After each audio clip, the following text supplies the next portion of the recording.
Hey everyone, I'm Ashleigh Banfield and this is Drop Dead Serious, and I am a little under the weather, so I apologize for my nasal sound, but there's a really serious story that I needed to get to you.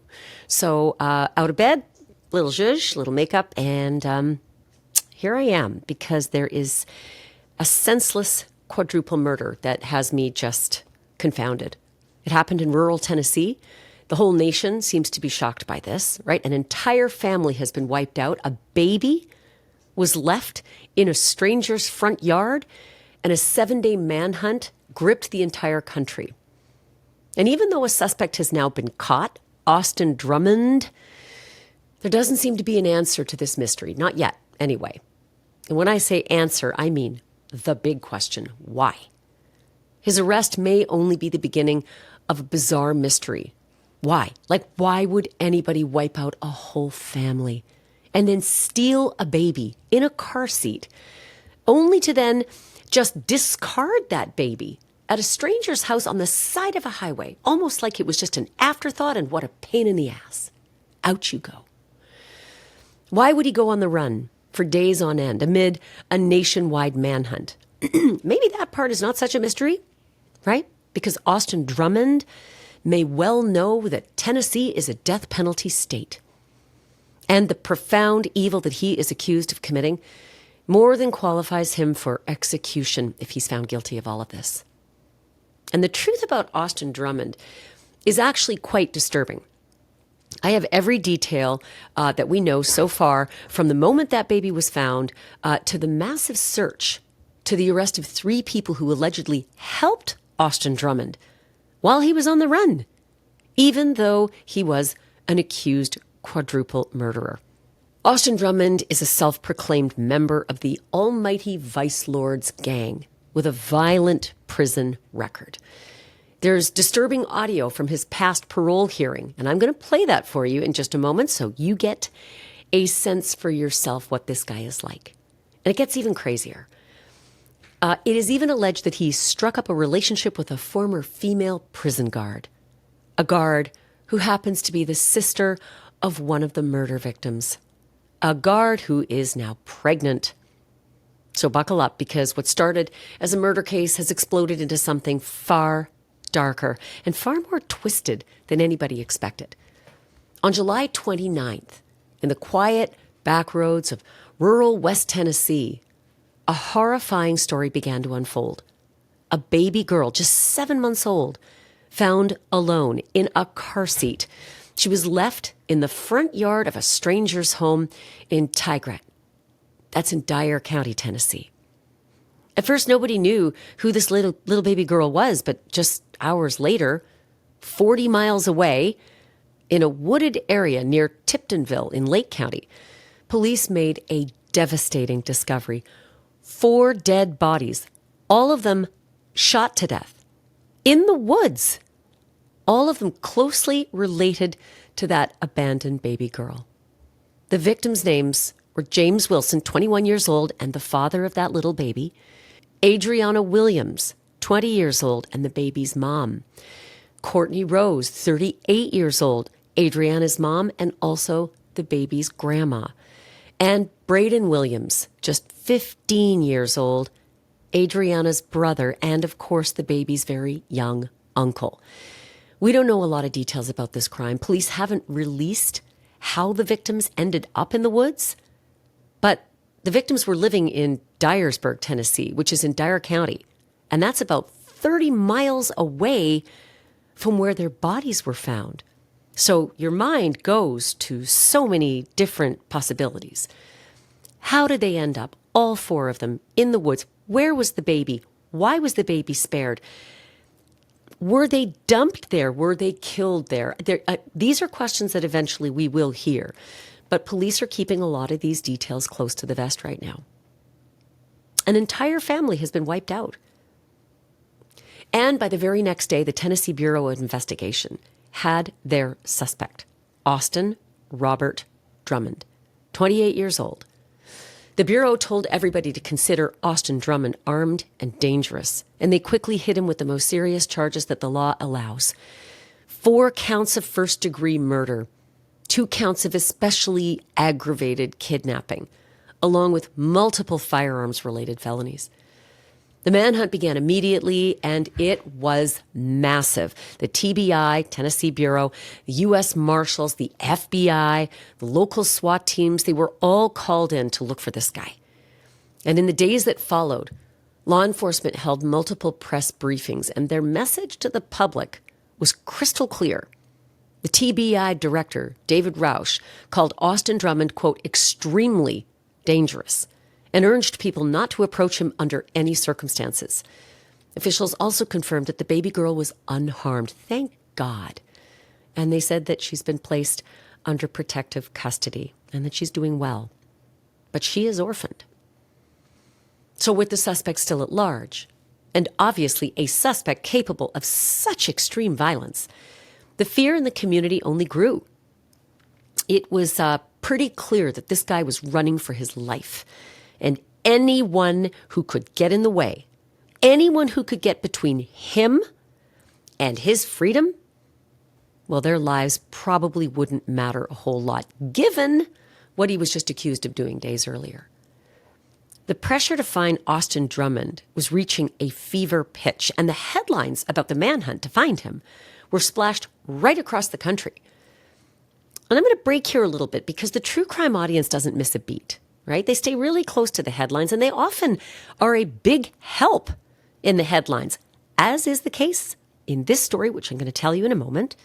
While Austin Drummond was on the run, police say that he had plenty of help staying hidden, and they weren't about to let anybody get away with that. Soon enough, 3 people were under arrest for allegedly helping him while he was on the lam. Among them, Tanaka Brown, age 29, charged with accessory after the fact and tampering with evidence. Javonte Thomas, also 29, and Daria Sanders, age 23, both of them charged with accessory after the fact to first-degree murder. But even as those arrests were made, the manhunt was still massive. That is until day 7. Because after 7 days on the run, Austin Drummond was finally caught. It happened on a Tuesday. It was August 5th, just 75 miles away from where police say he committed those horrendous murders, 4 members of the same family. But the arrest didn't come out of thin air. The police had been right on his tail for several days. 2 days earlier, on Sunday night, August 3rd, about 11 p.m., surveillance video from a church in Jackson, Tennessee, showed him wandering around the property. The video is actually quite haunting if you look at it. In the footage, he's wearing camouflage clothing, he's holding a rifle, and he's trying to open doors. The video was released by Jackson police the next day, on Monday, August 4th. And that same night, Austin Drummond was spotted again. This time it was home surveillance video. The cameras caught him in a residential neighborhood not far away from the church where he'd just been spotted the night before. And even scarier, police say he was carrying multiple rounds of ammunition at the time. So, yeah, armed and dangerous, pretty fair description. This guy looked like he was loaded for bear and was carrying the ammo he might need, once again, for anybody who might get in between him and his attempt at getting free. Because, need I remind you, Tennessee, death penalty state. And those crimes, it's what the death penalty was written for. So let's fast forward to Tuesday morning. The tips, they start flooding in. There's reports of a suspicious man wandering through a residential area. And then one crucial tip came in from somebody who was working in the neighborhood. A man named Ricardo Contreras, a house painter, who was painting a home just abutting up to some woods. And what did he see? He wasn't quite sure, but he spotted something that was strange right there in those woods. He wasn't sure if it was a person, maybe an animal, something hooded anyway, but he also knew something very important. He'd been listening to the headlines just like you, and he knew that police were hunting for a quadruple murderer. So Ricardo picked up his phone and he called 911. And thank God he did, because the police, they jumped on it. And this was like lightning. They got the tip. And within 10 minutes of Ricardo's call, they had Austin Drummond in handcuffs. And just as Ricardo had said on the 911 call, he was out there skulking in the woods. But not before someone else had also reported that they'd seen a strange man lurking inside somebody's vacant pool house. Here's what Ricardo Contreras told WSMV-4 in Nashville. Well, we was there, working, and one of my guys, we are painting a house right there, and one of my guys hears something on the wood. And at some point we thought it was like a deer or something like that. And I was like, it's just like that. But another guy came to me and told me, like, there's somebody back there. And I was like, somebody? And I was like, immediately, it was like, it's him. And so I came back, and I saw someone moving in the middle of the wood. And he had a like a sweater with, something on his head or something like that. But it was really hard to see if it was the person that was they looking for. But who else can be in the middle of the wood? So one of the guys told me, like, are you going to call the police? And I was like, no, I'm not going to call them. I don't want to get involved in that. And it was probably about 6 minutes that I was thinking, like, no, I need to call the police immediately. And one of the things that I did is call the police. And because we do a lot of work in this area, I know a lot of people. They are kind of like good customer to me. And after call the police, I called one of my customer who was in the other house and tell him to lock the doors and everything, because I told him, like, already called the police. And so you're gonna see a lot of them around your house. And he said, like, okay. So in 15 minutes after that, he called me and told me, like, they got him. Yeah. So talk about just, I think it was within a matter of minutes after you called 911. Oh yeah. Here. Oh yeah. That was amazing, because I was like, when I called 911, I just told her, like, I don't want to make a big thing on this, but I know you've been working hard to get this guy, and I'm not sure if it's him or not, but you need to know there is somebody back there. And she was like, hold on. So, and because I've been working since probably 6 or 7 years around this area, I know all the location, address, and all that. And she told me, like, do you know where you are? And I was like, yes, I'm between from this address and this address. And she said, like, okay, I got it. And I think I was while still on the phone when they got there immediately, and the helicopter and everything. That was, they moved really quick, and so they really did a good job. By 9 a.m., they had Pleasant Plains Extended closed, and there was a manhunt going on in my backyard, and it's terrifying, honestly. Shanna Tabor says just over her property line is where Austin Drummond was hiding out, a pool shed belonging to her backyard neighbors that were out of town. Did you actually see the takedown, or did you see them swarm the area? I am actually comforted that I didn't see that, because I might have been truly frightened. You almost feel like stuff like this doesn't happen in your neighborhood. Tabor says before police were called, a groundskeeper found Drummond hiding in the pool shed, a shock to both the worker and Drummond. I think that scared him off running in the direction of a neighborhood in the opposite direction. With Drummond's arrest, the Tabor family breathes a sigh of relief as they try to make a return to normal. It's a lot less stressful to, think he's not running around here anymore. And the family of the people that were murdered, I hope that they feel at peace now, knowing that the person who caused all this damage and their family's captured. That arrest may have ended the manhunt, all right, but it opened the door to something far more disturbing. To understand just how dangerous Austin Drummond really is, you got to go back in time, because Austin Drummond didn't just snap one day. He's been on law enforcement's radar for over a decade with a rap sheet that started when he was young, a rap sheet that got a hell of a lot worse.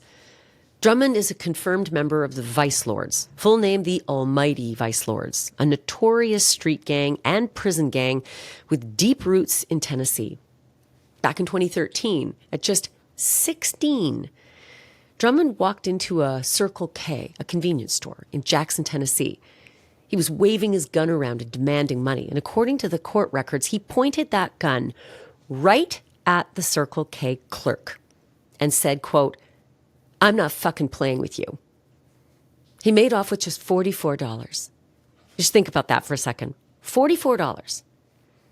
That kind of a crime that can land you in prison for 20 years. $44. But it was enough to land him in serious trouble, and he was convicted in 2014 of aggravated robbery, and his sentence was 13 years in prison. But it did not appear that prison helped him much. It certainly didn't stop him. On the inside, Austin Drummond racked up over 25 disciplinary violations. Let me read out just a few. Assault, weapons possession, gang activity, and refusing drug tests. Police also say he threatened jurors who were involved in his conviction. So yeah, dangerous guy. Not the kind of guy you want wandering around the streets, right? But in 2020, after just 6 years in prison, Austin Drummond got his chance before the Tennessee Parole Board, right? When you get a sentence and you have an opportunity for parole, you get your hearing. Whether you win, that's another question. The DA, Jody Pickens, said that Drummond was a violent repeat offender and urged the parole board, don't do it. Do not get this guy any freedom. Deny the release. The DA cited serious safety concerns, for people like you and me. Yeah, perhaps to no one's surprise, the parole board stamped no. They didn't let Austin Drummond out. He was denied parole. But now you're about to hear what was actually said during that parole hearing. The questions and Austin Drummond's answers, which are rich. Take a listen. All right, looking at your disciplinary, your write-ups, I'm showing most recently, looks like you've got a couple of pending right now for drugs and a cell phone. Have those been to D-Board yet? No, those haven't been handled yet. All right, and then we'll skip on to the ones that have. I'm showing May of this year a Class A for possession of a deadly weapon, Class A for assault with that weapon, also a Class B for refusing or altering a drug test. March of this year showing a Class A for security threat group activity, as well as a Class A for refusing to participate. Also have multiple others. Looks like you've had about 27 incidents in total. 7 of them Class A, 7 Class Bs. We've had threats, deadly weapons, violation of state law, drugs, and etc. Does that sound right? Yes, sir. Anything you want to say, any statements you want to make about your discipline? Yes, sir. These past 2 months, the assault and the deadly weapon, it came after it was self-defense. I was almost beat to death. That's where that came from. But before those recent ones, I went almost 2 years without any disciplinary. Tell me about the aggravated robbery. What did you do to get this charge? I robbed a gas station. Were you armed? Yes, sir. What did you have? It was a BB gun. Was anyone injured? No, sir. How much money or what did you take? It was like $40. Why were you robbing a gas station? Honestly, I was on Xanax that night. I don't even remember doing it. All right. Using any other drugs or alcohol around that time? No, just Xanax, alcohol, and marijuana. All right. And then you've got 13 counts of retaliation for past action. Tell me about this. Yes, sir. After my trial, after I was convicted, I was on the phone with my dad, and I made a comment that I would be out soon, and that I had the jury's information. So you made threats to go after them? Yes, sir. I'm showing there is confidential opposition statements in your file, as well as letters of opposition from the district attorney, Jody Pickens' office, that is strongly opposed to your parole based on the violent aggravated robbery, as well as the threats made to harm the victim and the jurors after the trial. I'm going to recommend that you be declined. While locked up, Drummond wasn't exactly roughing it either. There are reports that show he was living shockingly well while he was behind bars, showing off what looked like a luxury prison setup on social media. We're talking 2 cell phones, videos of him gaming, and pizza delivery. You heard me. Pizza delivery. And I have absolutely no idea how he pulled that off. But I sure hope if guards were involved, they were caught. And then in September of 2024, Austin Drummond was released after serving almost his entire sentence. That was just 10 months before these recent gruesome quadruple murders. And by the way, the victims' bodies were found in the same city as the prison where Austin Drummond served time, Tiptonville. But it gets worse. At the time of the quadruple homicide, Drummond was out on bond, and not for something small either. He was facing a brand new trial for attempted murder. That one is in Lake County. And let me repeat this. He's awaiting trial for attempted murder when he allegedly slaughters 4 people and left their baby in a random yard off the side of the highway. Lake County DA Danny Goodman confirmed it, saying, quote, "He has some drug charges we indicted him for, and shortly after that, he was charged with attempted murder in Lake County, which happened inside the prison." And this is where I stop to say, what the actual fuck? If you attempt a murder in prison, you can be charged in prison. You can be actually adjudicated while in prison. And then when your current prison sentence ends, your new one can begin. But somehow, don't ask me how, this charge came and he's out on bond. So yeah, what the actual fuck? And just when you think the story couldn't get any more twisted, it turns out that Austin Drummond was reportedly dating a prison guard, a guard who's not only pregnant with his child, but a prison guard who is related to 4 murder victims he's accused of killing. Drummond ended up in a relationship with the guard after meeting her while serving that 13-year sentence. This is the former corrections officer we're talking about, Caitlin Speed. Here she is pictured with 28-year-old Austin Drummond, and she's pregnant.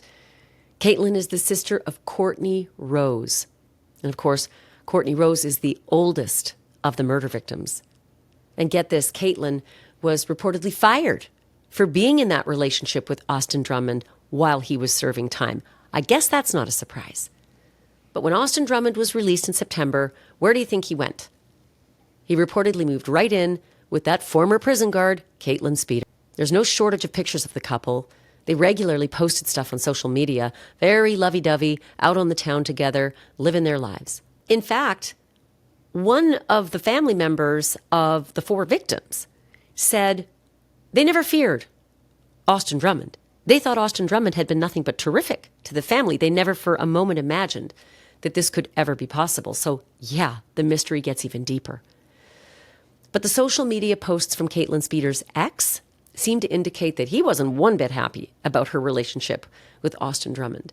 Now, this is Caitlin Speed's ex, who she has a daughter with. And on October 16, 2024, so about a month after Austin got out of prison, he put this on his Facebook. Caitlin Speed, Northwest called me and told me about you effing Austin Drummond in there while you were working and that you were terminated. Then the day he gets out, you move off with my daughter and not let her speak to me since she said he was mean to her. Enjoy y'all's time while you can. Better get all the tips you can from the scumbag. Maybe he'll take care of you while you're in there since you took care of him. And he also posted this. Caitlin Speed, this is the low life you have my daughter living with. And a family member posted this. Courtney Rose, my husband, and Caitlin Speed are siblings. Adriana and Braden are our niece and nephew. Austin Drummond was Caitlin's boyfriend at one time. Yes, he was close to our family. Yes, we cared about him and thought he cared about us. He has literally been nothing short of amazing to us and our kids every time he has been around us up until this point. He has been amazing to our niece, Caitlin's daughter. We never expected him to cause any harm to anyone, much less in our family. We are heartbroken. We are confused. We are devastated. We are mortified. We are hurting. Our kids are hurting. Obviously, there are so many unanswered questions as this case continues to unfold. What really happened in those final moments before 4 people were executed, maybe in the woods, maybe executed at home, their bodies dragged and dumped in the woods? And why these 4, a whole family? Again, James Wilson, age 21, the baby's dad. Adriana Williams, age 20, the baby's mom. Courtney Rose, age 38, Adriana's mom and the baby's grandma. And Braden Williams, just 15 years old, and Adriana's brother and the baby's young uncle. Why did they all have to die? This wasn't just a quadruple homicide. It was a mass killing that wiped out an entire family and left a 7-month-old baby orphaned. A little girl with no parents, no family. And maybe the biggest question of all, why the hell was a known violent gang member and felon with a rap sheet a mile long out on bond for attempted murder in the first place? That's the kind of question that demands answers. Not just from the prosecutors, but from the entire system that let this happen. Hopefully we're going to get some of those answers soon as the investigation now moves into a brand new phase. Thank you so much for watching, everyone. Thanks for listening as well. I'm going to follow this one closely. You can bet on it. I'm Ashleigh Banfield, and remember, the truth isn't just serious. It's drop dead serious.